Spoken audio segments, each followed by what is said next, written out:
In this video, we will show you how to activate Fifth Third debit card on app. If you guys want to get started with Fifth Third Bank mobile app, you can use the links down in the description. First, ensure you have the Fifth Third Bank mobile app installed on your device.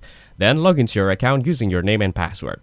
Once logged in, look for a menu or section labeled Card Management, Manage Card, or something similar. It might also be under More or Settings in the app. Locate the new debit card you wish to activate. It may be listed with a prompt like Activate Card. Now tap on the card or the activation option and follow the prompts. This may involve confirming your identity and verifying details like the last 4 digits of the card or your account number. Once you complete the steps, you'll receive a confirmation message that your card is activated.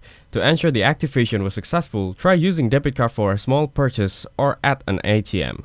So that's how to activate Fifth Third debit card on app. Make sure to use the links down in the description to get started with Fifth Third Bank mobile app. If this video was helpful, please consider leaving a like and subscribing to my channel. With that being said, I'll see you in the next video.